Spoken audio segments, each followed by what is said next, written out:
Good evening, Dr. Z. This is the video for week six assignment, and this has proven out to be one of my better works. We had two options that we could have done for this week, which was option one, predicting stock returns with regularization, and then there was a research-based application. What I did was that I chose the second option, which was the research-based application, and I use basically the risk factor selection that which are the most potent risk factors, and I tweaked it a little bit to just have to explain how excess returns are basically how they are derived from the factors that I am getting. I've made a report over here. I want to show you the objective first, and you can see it right over here that this analysis is done to apply lasso regression and using the most significant factors that are influencing excess returns. And so it helps us get the most relevant factors, and due to lasso, it removes the impact of less significant variables. With that, with proceeding with this, I took data from three different sources. This came from ChatGPT. I got help along the way, of course, and I got data from three sources. The first one was Fundamentals Annual, which gives us the basically the ratios, that actually are the factors that might affect excess returns. And the second one was CRSP data, from where we get the stock prices and other kinds of factors that that are influencing this, and basically the excess return, the dependent variable basically comes from that as well. And finally, the other one was Fama French factor. So in this one, instead of using three factor, I used five factors. So I increased the factors in this, and also the five factors come with momentum. So basically, six factors from that side. So all in all, in total, I would say that my original data set, after I had merged everything together, I had about 42, 43 variables that I was working with. So when I asked ChatGPT that to run lasso regression, how many variables are needed, because of course in the assignment it was said that we need to have a number of large set of variables that we need to use. So in that regard, I asked ChatGPT, and it said that having about 10 to 15 is quite less. 30 is ideal, and if you have more than that, then it gets more perfect. So in any case, I tried to find as many variables as possible. Some of them were regarding the market risk factor. Some of them were the basically the firm accounting ratios that actually come into that as well, and some others that I tried to get. So let me show you my work. So as we come into my VS Code right over here, you can see the amount of files that I actually have that I worked on, but only some of them are relevant after I had cleaned up everything. In any case, after I had downloaded the data, I actually had to clean it a bit, and then just convert the date times just to make sure everything matches, just to standardize everything. Here I uploaded the Fama French factors monthly as well.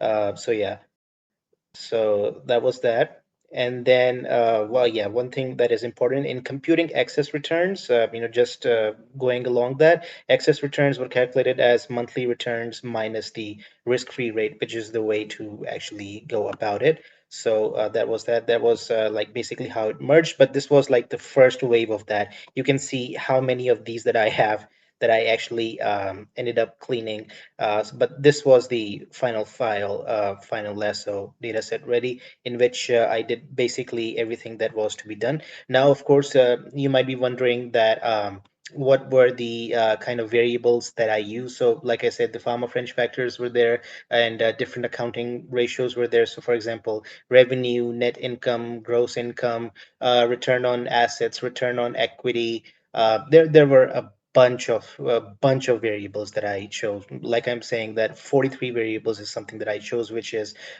was more than ideal.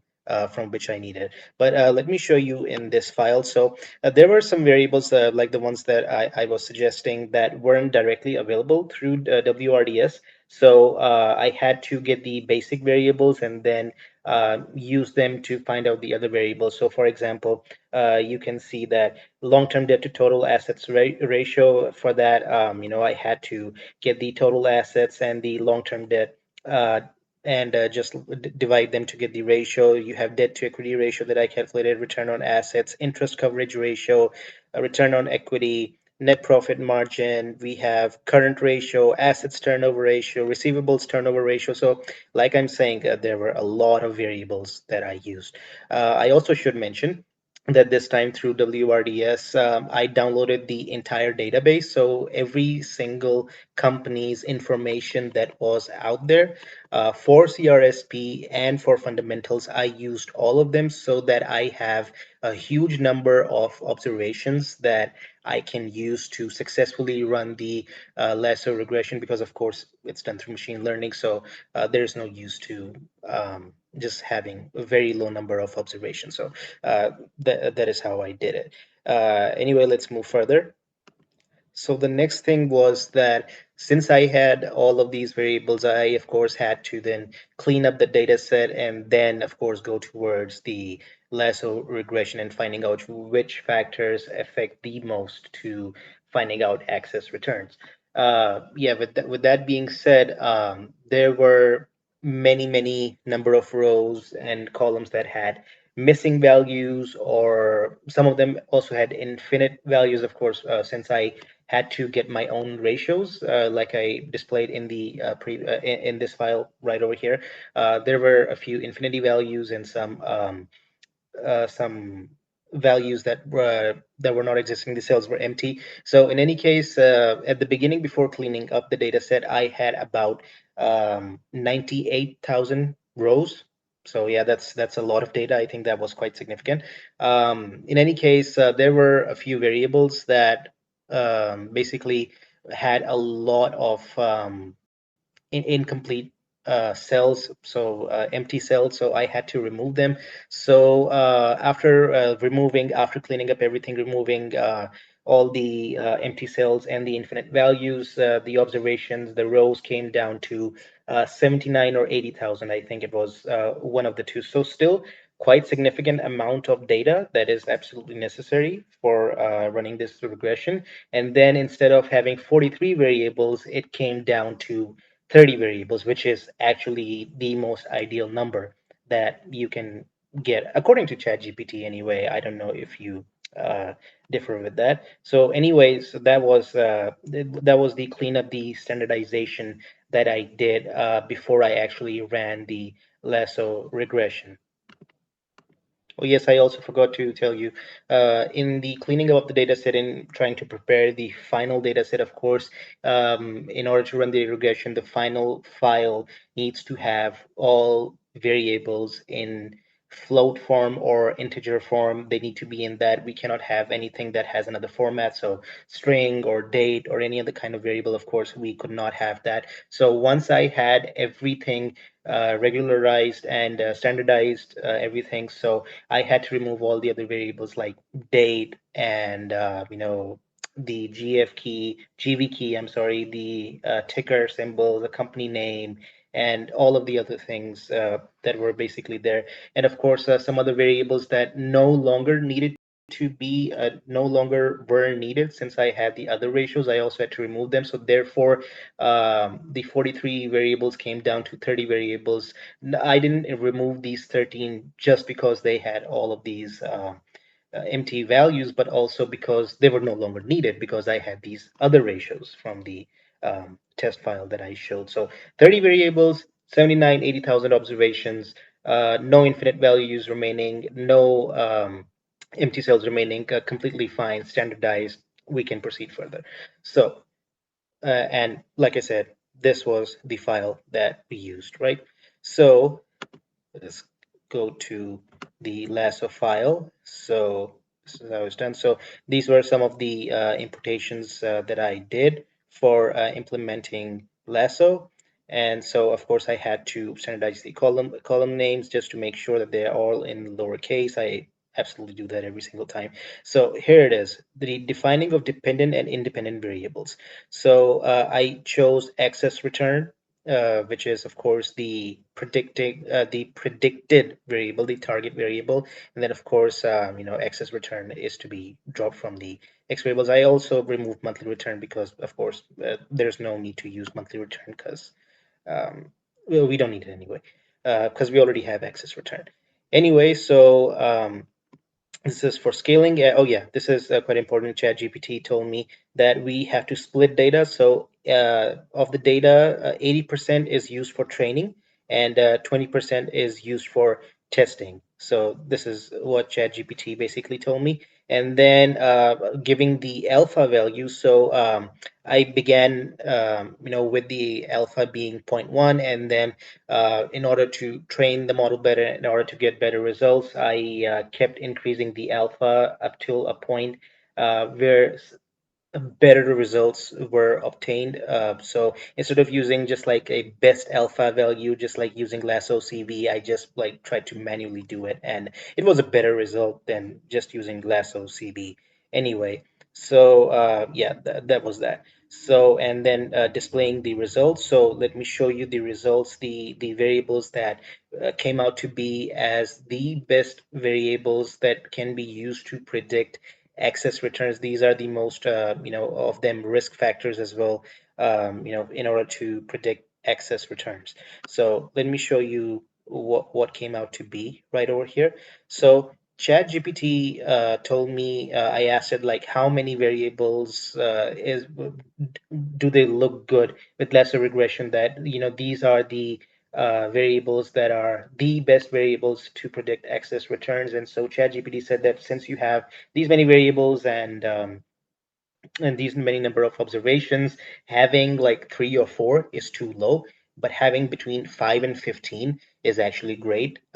So my variables, what came out to be, were about 11 in number, if you want to count that.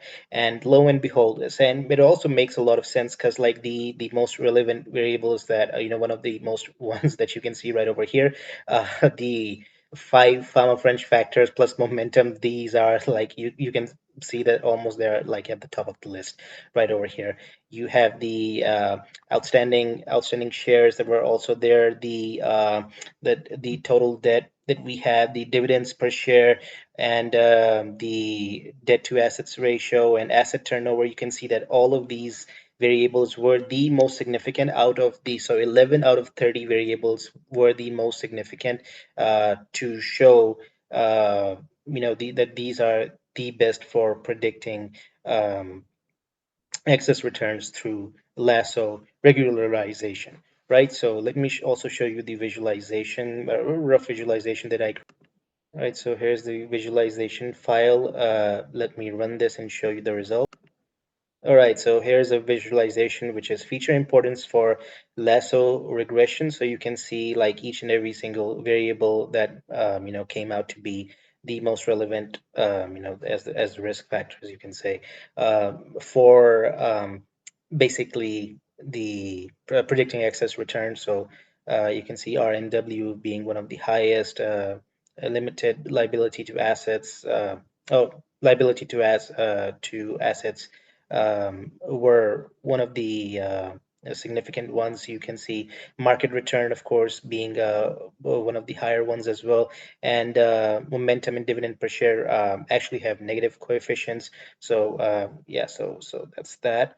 And also now, so let's get back to the report and see our findings completely. So here are the findings right over here. So like I said, 11 key variables were had significant impact on excess returns, the market factors, and this makes a lot of sense as well. In just predicting this, the market risk premium, size, value, profitability, investment, momentum, all of these variable, the market factors were, of course, all of them were there in predicting this, like one of the most relevant factors. And then, of course, with the firm specific sectors, you had common shares outstanding, you had long-term debt, dividends per share, asset turnover, and debt to assets ratio. And some of the importance, we can see that market risk premium had one of the strongest positive impacts. And profitability, investment, and size also played a significant role. And firm leverage and efficiency metrics. So, like, of course, these are of the other variables like debt to assets, asset turnover. They also contributed. And the regularization impact we can see is that increasing alpha. So, like I said, I put the alpha value first at zero point 0.1, and then I started to increase it to get better results, to better train the data as well. So, increasing that filtered out the weak predictors. So, out of 30, 11 were chosen.